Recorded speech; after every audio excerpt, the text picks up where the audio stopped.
probably a hard taskmaster with my children. But so I'm trying to focus on that, as well as focus on my own, self-care, and starting up this new, venture that's taken a lot of my time, but it's something that I love and it's something I'm passionate about. So it probably actually takes me away from wanting food and stuff like that. But I am, probably doing a lot more than I normally would be doing. And I'm not getting out much because of the self-isolation that we're all currently in. And some states are a bit more lenient than others. And at the moment, Victoria is pretty strict still. So, so I noticed that sometimes I can use food for comfort, especially when I'm tired. And I know that a tired mind, a tired body craves food, and it's often processed food, high sugar food. I know I do, and the power in it is this, the awareness of it. I've become really mindful that that's what's going on, because I notice at night time, after I've got the kids to sleep and everything's done, all of a sudden my mind thinks of food.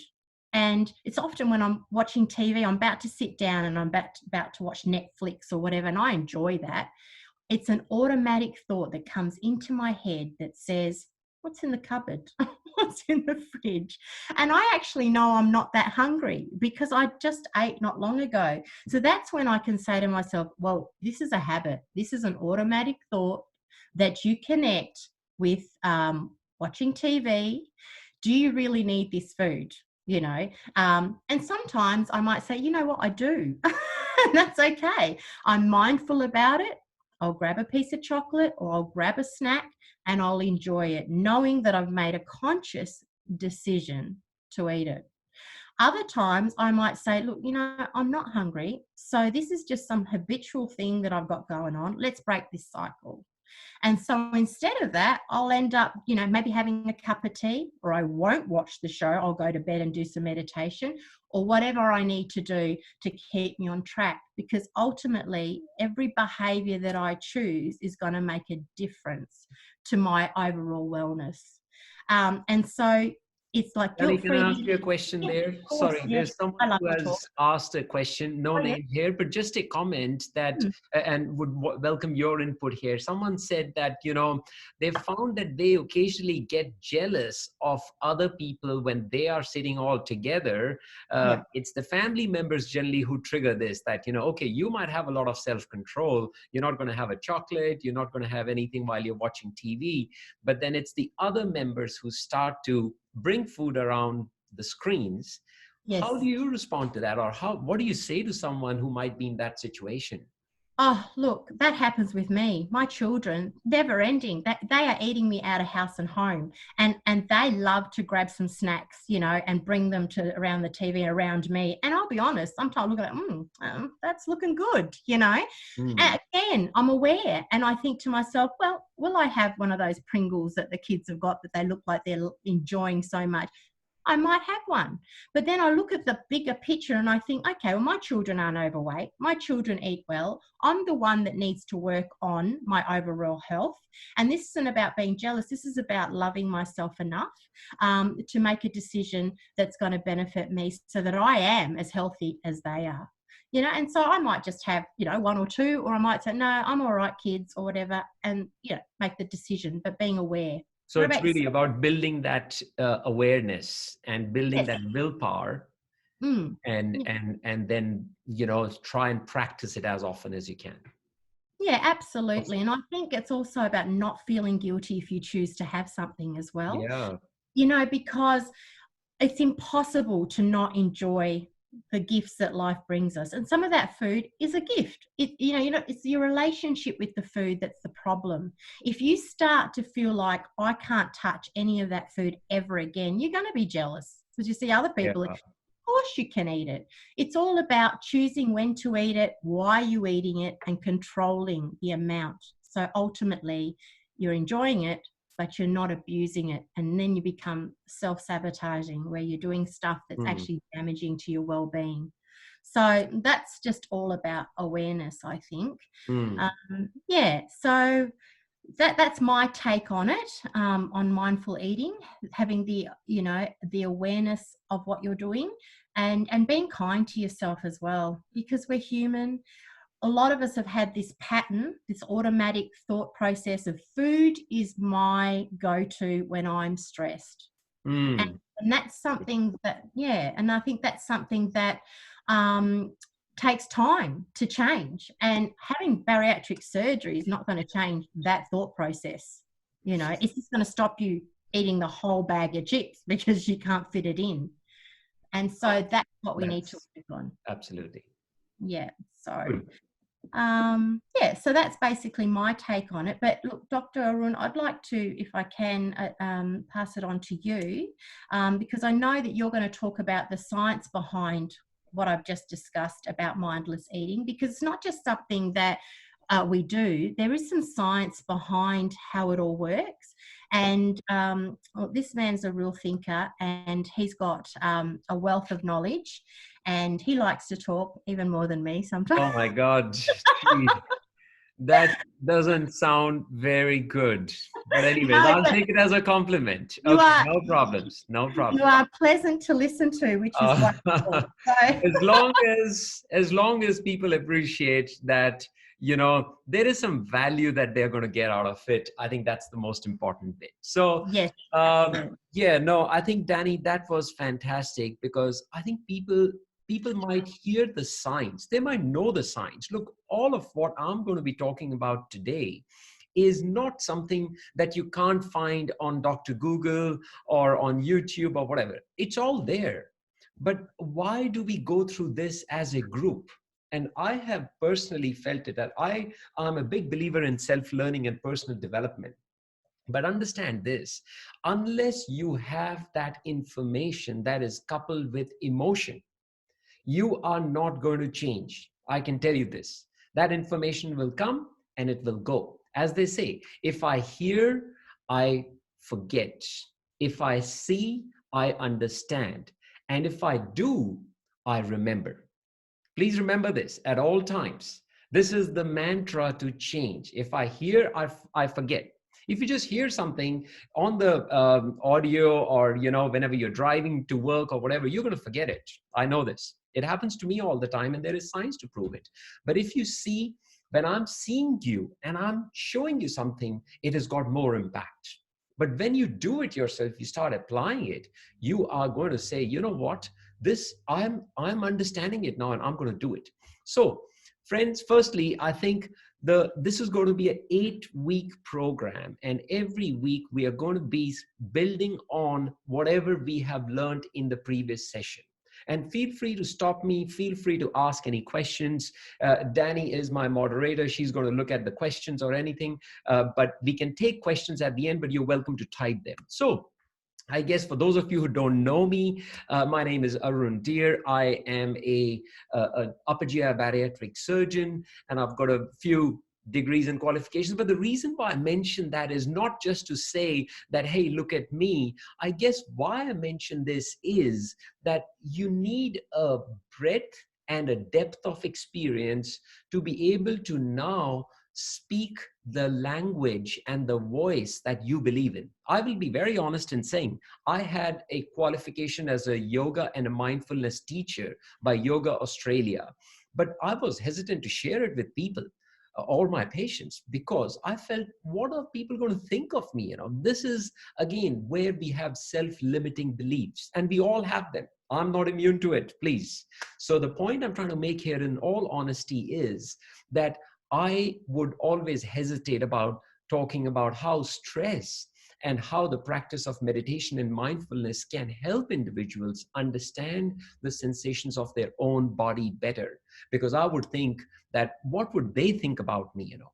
And then, as my mentors and my teachers taught me, that what others think of you is none of your business. Isn't that amazing? Like, you know, when I heard this, I said, oh my God, that makes so much sense. I need to live my own life. How many of you can relate to that? Can I just have a show of hands, please? Just so I know that Awesome. Awesome. Thank you guys for just engaging with me, because we are so obsessed with what others are thinking about us, you know. So I went on to write the book. Once again, I didn't write this to kind of, beat my chest around. But the reason why I wrote this book was my clients were wanting this information. They wanted something which was written in words that they could understand and relate to, although it is still reasonably technical. But I have made a genuine attempt in bringing lots of images and photos and things like that in it, so it can actually relay some information on that. So my disclaimer, I want to give you a disclaimer that I'm a yoga teacher. I've got 2 online programs. I'm the author of a book. But this is the most important one, is that if I ask you guys to take action, it doesn't equate to surgery. So please don't think that I'm using this presentation to promote surgery. I have got enough patients on my waiting list. But what I do want you to understand is not taking action is not going to change things for you.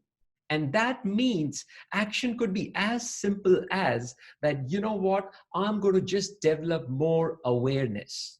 Or as Dani said, I'm going to just develop more self-care.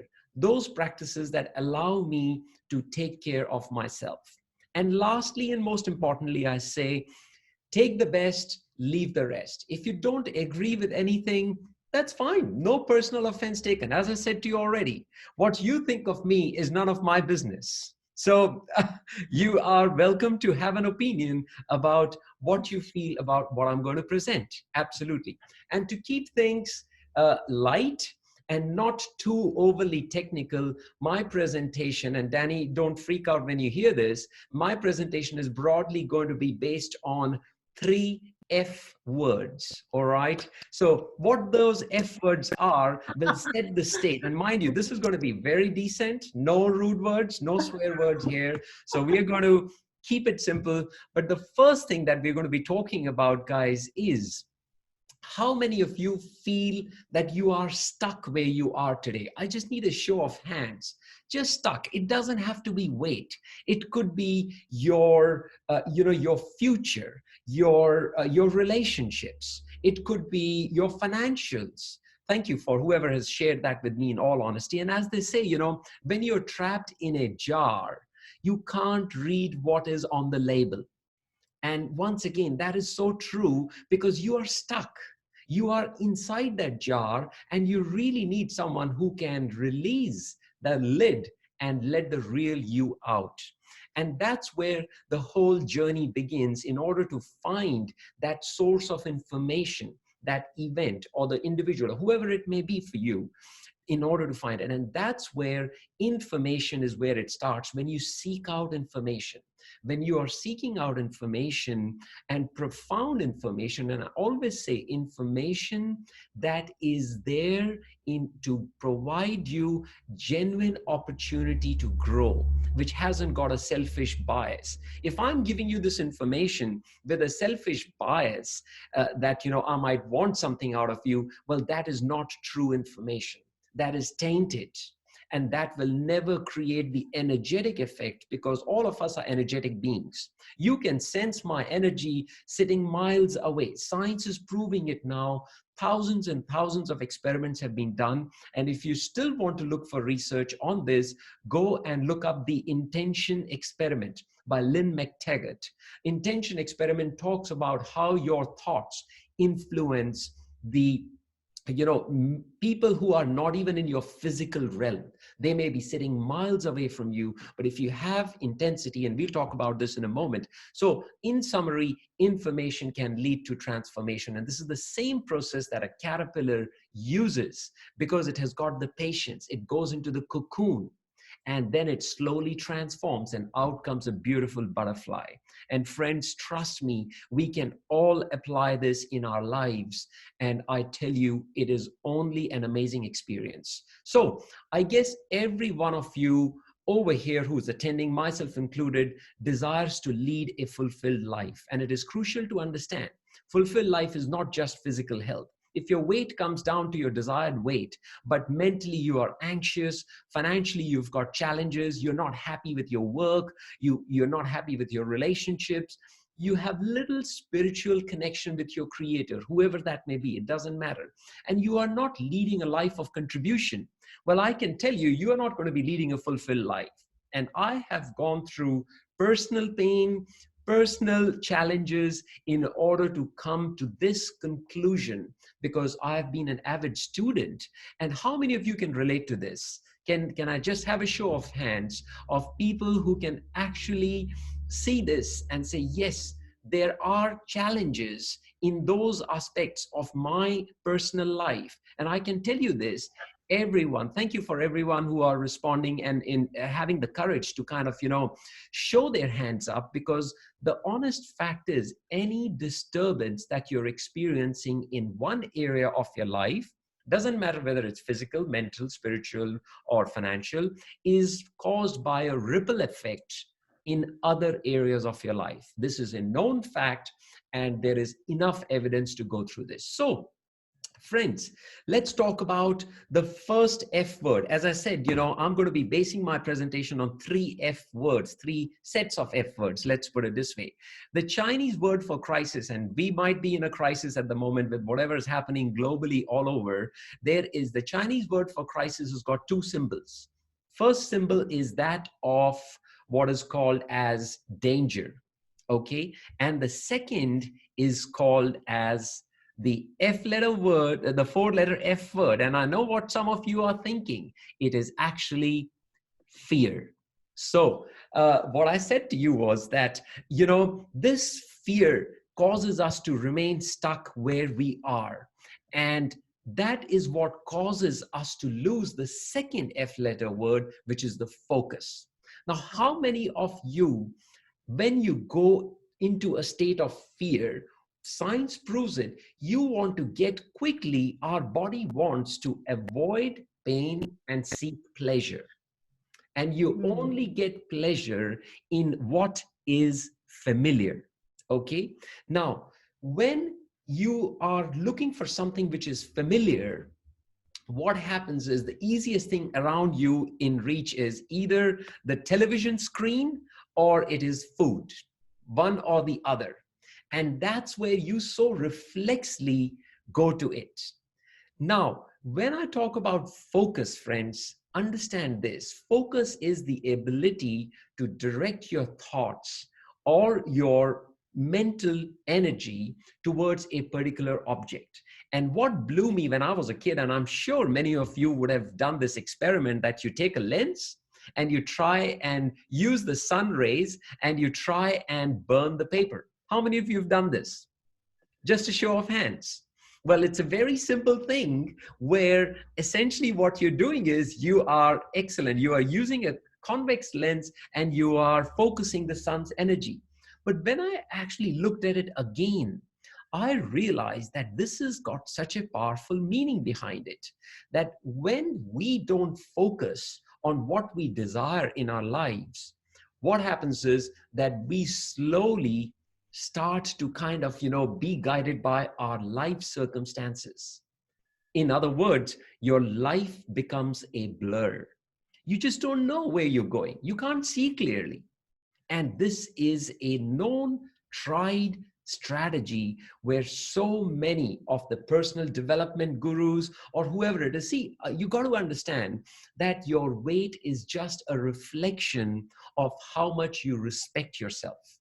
If you just take that perspective, that your weight is a reflection of how much you respect yourself, you will immediately start to put a question mark on anything that you do.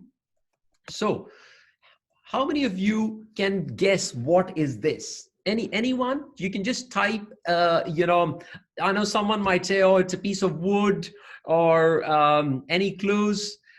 Anyone who could write anything in the chat box? This is, someone said, this is a piece of, that's right, it is driftwood, exactly. So that's what I wanted to say. This is driftwood. So the thing is, what does driftwood do? Driftwood just drifts from one side of the shore to the other. That is precisely what happens when you engage in mindless eating. Either you're driving and having a donut, watching TV, or you are working on your screen or on the telephone. You are not connecting with your food. And what happens then? Well, you run for that. Is exactly what happens when you're watching TV. When you're watching Netflix or you're watching, and don't get me wrong, I love watching movies with my family. But the challenge is that when you're combining screen with food, your brain is not actually understanding what you are consuming and putting in your mouth. It's just a mechanical act. And every time you are sitting in front of a screen and you are having food, which is mindless eating, you always tend to eat a lot more than what you had initially thought you would. And what do men do? Well, men are unique. They come back from work in normal circumstances, and then they get their remote, pick up their beer, and yeah, these days, I hope they don't go for the Corona beer. But even if they do, who cares, That company has actually stopped, by the way, they have shut down their operations. Really? They come out of Mexico. And we sit down with a bowl of popcorn or chips or whatever it is, and there you go. And then we say that, why the hell is my life not working properly? Why am I stuck? Do you understand the link? That's how it works.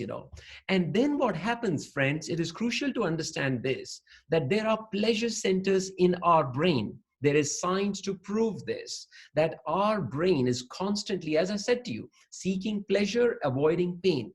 And soon what happens is mainstream news doesn't excite us anymore. We need sensational stuff. We need to watch that dude on Twitter or YouTube and watch your uncle's memes on Facebook or things like that, which really excite, or FBI agents chasing someone, and your brain is constantly seeking reward. It is almost proven now that when a drug addict gets the kick from having a drug, it gives them the dopamine rush. This is the chemical in the brain which produces the pleasure. It excites the pleasure centers. It is the same thing that you experience when you see, have you ever seen, I'm sure all the parents who are listening to this, they understand that getting a kid who is not keen to do, okay, take the dog for a walk, for example, or go and see your grandma, boring, not interested, But if you get them to play the video game, oh my God, because they just love it. The reason is they get the kick out of it by killing. Killing is it gives the same release of dopamine hormones in the brain. So when you ask them to do a less exciting task, well, what do they say? Like read a book, for example. Boring, not interested, So the point that I'm trying to make here, friends, is that this is the same thing which is happening when you are engaging in so many distractions that we have when it comes to digital media, like your Facebook, your YouTube, your Twitter, and your LinkedIn, and your WhatsApp, that you are constantly being distracted. And it doesn't give you an opportunity to actually think for yourself. In fact, research says that about 4 decades ago, the attention span of an individual was 32 seconds. That means an individual could look at a book or at a piece of work, whatever they were doing, and stay focused for 32 seconds. This is the average. Guess what it is currently? Any guesses? Anyone? Is it less? Sorry? Is it less? Oh, far less, Dani. Wow. It is 3 seconds. You're kidding. It is 3 seconds only. Wow. And that is because our brain has got so much work to do, which is what creates this habit of mindless eating. Because we are not aware, we are not even connected. So one of the first things for those of you who have met me, I say to them, the secret to losing weight, if you want to get healthy, start connecting with what you are putting in your mouth and what you're putting in your brain. That's the most important thing. Because if you are not feeding your brain with good quality stuff, that if you're not giving your brain good food, brain food, I mean, you are not going to be able to progress in a long sort of, if you take a big vision of your life point of view. So that's very crucial to understand. So that's when our brain, when we are constantly distracted, we have to make decisions. On Facebook, this person didn't like me. You got to judge that person. Then you judge that, oh, this friend of mine, she's eating carbs and she's still not losing weight. So why is this? So you're judging others, which is why you have to constantly make those decisions, and your brain gets exhausted because it has to make so many decisions on a daily basis that it then seeks reward. And as I said to you, the reward is by way of a highly palatable food. And the third F or set of F words that I have is fight, flight, or freeze, which is basically our stress response. And this is where, friends, when many of us are dieting on a consistent basis, how many of you over here have tried at least 3 different diets? Just a show of hands, like a paleo diet or a keto diet or 5-2 diet. Just a show of hands, Awesome. Thank you. Thank you for being transparent. At least 3 diets you have tried. And the thing is, you are constantly struggling. Tell me, is that the truth or not? I'm not one for telling people that, yes, you go on a diet. I always talk about a whole food, plant-based diet predominantly. That's what we use. Yes, you can have a bit of chicken, you can have a bit of fish. That's absolutely fine. And that is the most important reason why people feel trapped, because they are in that yo-yo circle. The reason, friends, why I want to show you Julie's photo over here, Julie was one of my other patients. The only reason why I bring it up is that this woman came to me in 2017. This lady came to me in 2017, and she had only one goal. She said, I want to run the Melbourne Marathon. That was her only goal. That is it, nothing else. And you know what? This is how she was in June of 2018. But fast forward another 12 months, she came to see me after having run the Melbourne Marathon. And I was so impressed with her. And the reason why I bring it up over here is that, a lot of us think, we look at the success of other people and we say, oh, look at that person, they could do it, but I can't do it.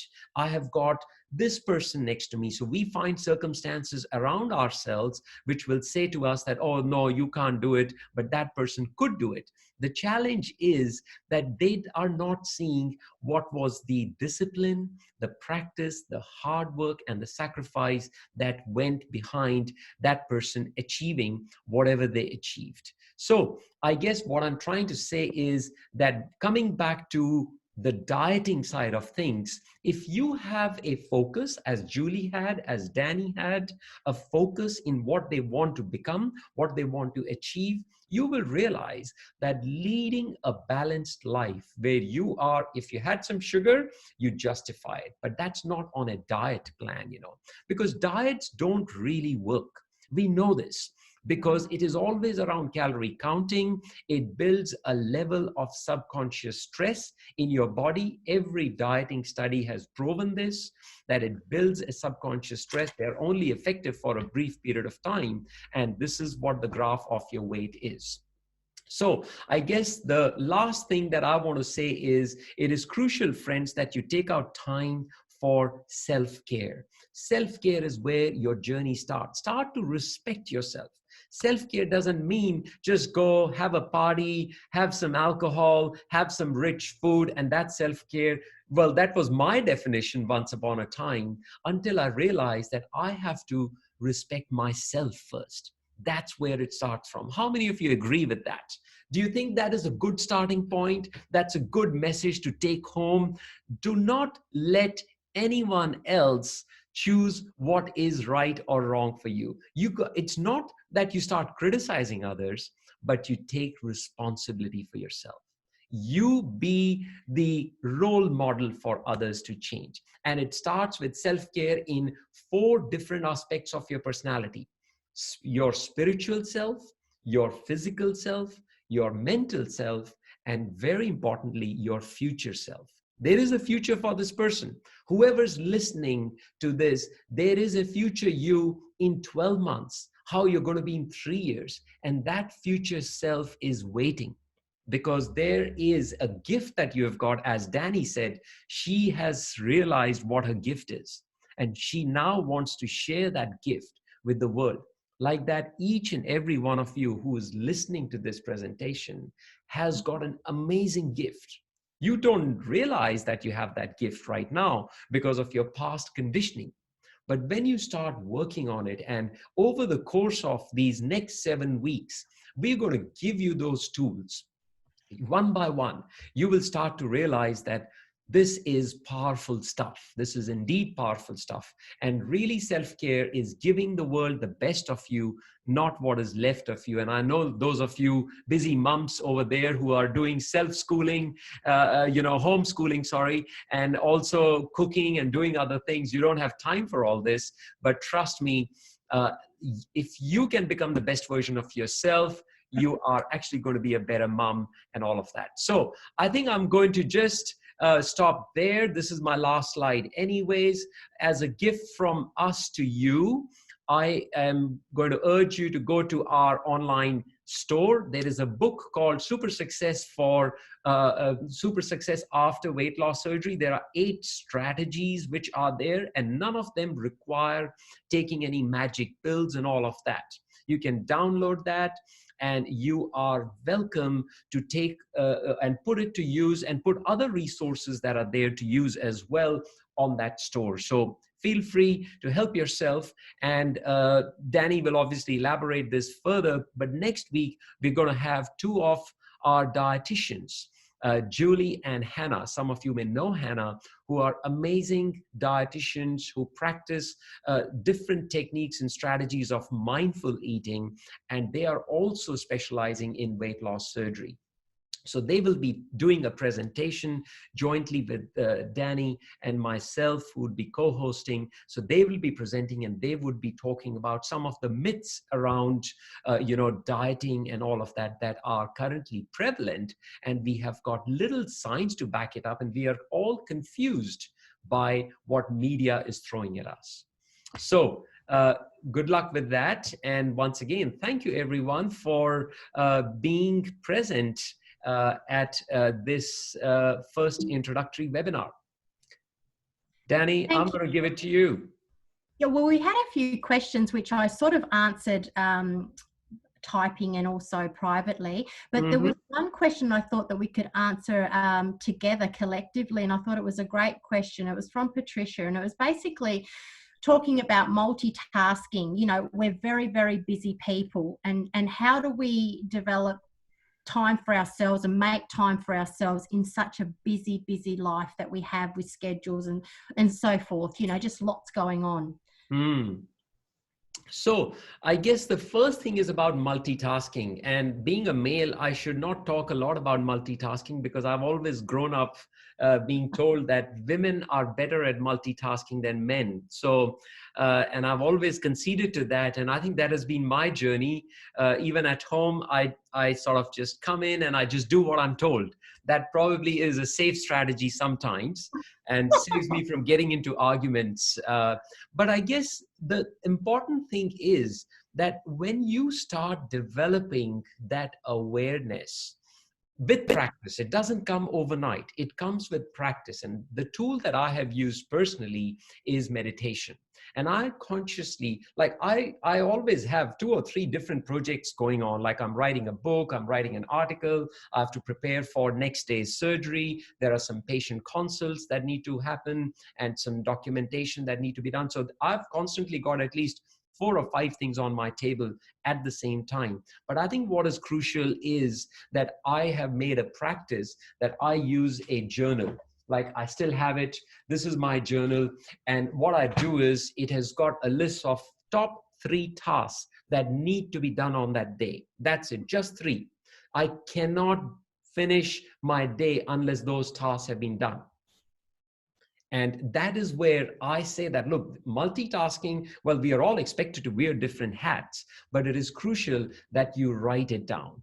once you start writing it out in something like a journal, physically writing it down has always worked for me. I know people keep digital diaries as well. I don't find that very powerful. I find when I write it, and I've done a video on this as to what is the power of journaling, you will start then to realize what is really the key things that matter in my life, and do what matters. Yeah, absolutely. And I think for me, I think flexibility is important too. Having a schedule is critical, and you need to sort of have some sort of routine in place, but have the flexibility as well. Because sometimes you can be too rigid, and that can actually get more stressful because you're trying to complete the tasks on your list and you think, I've got to get this done. And I think flexibility is also important. And just being mindful of where you're at and how you're feeling. And sometimes I'll just stop and go, you know what, I can't get these things done today, and that is okay. And being mindful of how I'm feeling, and actually that's where the self-care comes in. This can wait till tomorrow, but my needs can't, and they are valuable and important too. Actually should be on the top of the list. And that's how you help others. And I think this is important to also add to that. Self-care should not be equated to being selfish.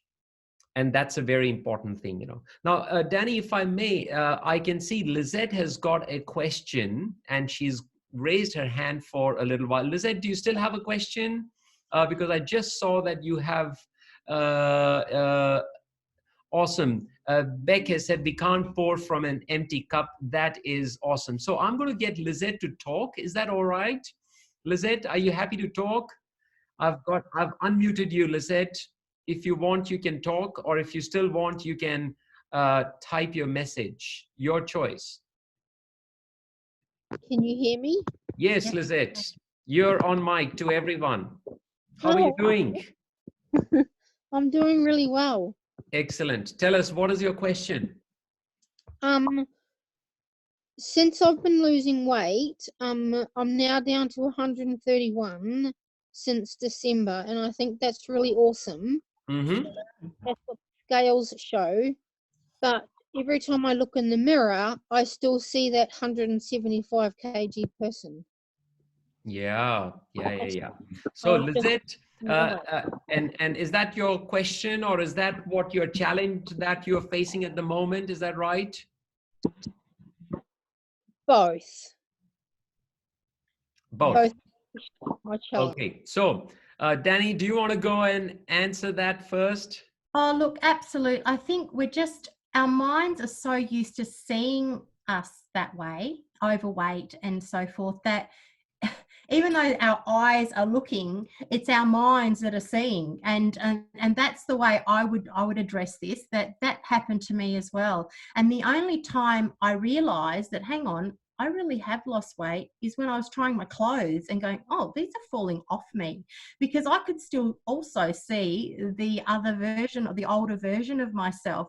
And then when I noticed that the clothes are starting to not fit, they're too big, then I start slowly, it's like the mind eventually catches up with what the body's doing, because, you know, weight loss surgery is quite dramatic. It's quite quick, really. And your mind takes time to catch up with that. And so it will happen, but it's going to take time. And now I'm starting to see myself in the mirror and in photos go, oh yeah, that's me, you know. But sometimes I go, oh, is that me? I was doing that for quite a while. So it will catch up. And I think that's very common for all of us. But well done on your weight loss so far. That's amazing. And just keep focusing on the end goal. And eventually you will actually see the results. You'll see them and you'll feel them as well. So yeah, good luck with that. I hope that sort of answers. And Dani, yeah, one other thing which I might add to that, and I think you shared this with me when you came to see me, I think at about 10-month mark, that some people walk past you, and some people really start turning their heads and, you know, like looking at you, that, oh my God, is this the same person? So it's not just your own image of yourself, it is others' image of yourself as well, which is giving you cues or clues that, you know, okay, what is the world perceiving of me? You know, again, we are giving a lot of attention to what others think of us as well. Am I right? I think you experience this too, and you still continue to experience that in a good way, of course. Yeah, absolutely. Now it's great. I like what Yeah, that's exactly right. But again, it is about how we feel. You know, people can be saying you look great, you know, fantastic or whatever, but it's how you feel inside, and that takes time because we've been self-loathing for a long time as well. So it takes a while to change that self-talk, and that just comes with time and actually training yourself, being aware. Oh, here I'm giving myself a hard time again. How can I turn this around? It's all about awareness, I think. Yeah, absolutely. So, guys, we might have just time for one last question. Time has run fast. Great It is questions here, though, isn't there? Goodness. It's like I haven't even realized that it was an hour. But you know what? I think, yeah, I've got a problem. I maybe like to talk too much, as you said. Yes. Oh my God. I thought you'd be kind to me. There's a few questions here that are probably more directed to you. Is it possible to stretch your stomach really early on post-surgery? And if so, how do we know it's been stretched? And then there's one about people having underlying medical conditions that can complicate their weight loss journey, which I can understand with myself having underlying, you know, chronic pain and so forth. But yeah, you might want to answer those. So stretching the stomach, I'll answer one only because obviously it needs, you know, there is more insight that, you know, we might need more time, but we can certainly address that in our subsequent, you know, presentations in subsequent weeks. But I think the reality is your stomach is not made of stainless steel. If you force feed yourself, that poor thing has to adapt to whatever command your mind is giving to the stomach. Even though there is a gut-brain axis, the two are communicating with each other, which I'll delve into one of my week 3 presentations. That's what I've got organized for that. But in the short, the answer is yes, you can, which is where it is crucial to take what you have with surgery. For those of you who are planning surgery, and I understand not everyone needs surgery, but for what is important is that to take that information, the change in the information that your gut is sending to your brain, and adapt according to it. I always say, eat like a baby. And in one of my presentations, I'm going to be talking about intermittent fasting because that's a big thing. I talk about it in my book, but I'm going to demystify, present the science behind it in a very basic way. In week 3 is what I'm thinking of doing that. And then I'm going to give you a very small plan of intermittent fasting. It's not a diet plan. Please don't mistake it. It is not a diet plan. And we will talk in detail about what it is and what are the benefits of this. So that's really what it is. Thank you. So I suppose we've gone over time. We should make this 2 hours, I think. We like to talk so much. But look, we'd like to thank you so much for attending. This, like we just said, it's going to be weekly, same time, same place. So we'll send you a Zoom link for each week. So we're just assuming, unless you say otherwise, that you're interested in continuing. Please send us any questions or topics that you want us to discuss. You can email them or message them through on the Facebook page, Melbourne Gastro Surgery. That page there, you can just simply message us, and one of the people from there will get back to you. It could be myself, Dr. Arun, it could be a dietitian, it could be anybody from the Melbourne Gastro Clinic. So do that if you've got something specific you'd like us to address over the next 8 weeks. Next week's title is Pain Pushes Until the Vision Pulls, and that's something that Dr. Arun's going to delve into a little bit as well. We're going to have wonderful dietitians, as Dr. Arun mentioned, Hannah and Julie, and they are professionals in weight loss, and so they can really help you with busting those myths about diets and things like that. So we look forward to their presentations next week. Now, as I am a teacher by trade, I've got some homework for you to do. You don't have to do it, it's all good. But if you're interested, I'd like as the students would say, seriously? Yes. Yeah, I can't help myself. But this is homework that I give myself as well. Basically, I'm just wondering if you could look for some triggers, triggers that you might have, that some automatic thoughts or behaviors that you do that give you that that thought, I've got to eat something, you know, a trigger that makes you want to go and eat in an unhealthy way, makes you want to go and eat in a way that's self-sabotaging, not to nurture your body, but actually to just eat away the emotion. So just to become aware of it, see if you can pick up when that happens during the week, what sort of occasion it's happening in. Are you stressed? Are you tired? Are you watching TV?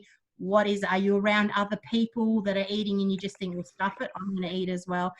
What are your triggers and what's the thinking behind it? And then the emotion, and become aware of that and see if you can make a more of an informed decision, a more of a mindful decision rather than just a mindless one. If you can start picking up on those things, then you'll have more control. And that's what it's all about. It's about not being bullied by our automatic thoughts and feelings, but actually being aware so that we take the power back and we can make decisions that are, you know, are self-loving, really, instead of self-sabotaging. So that's your homework. If you, I'd love for you to tell us your success stories or the challenges that maybe you've been presented with this week. That would be great.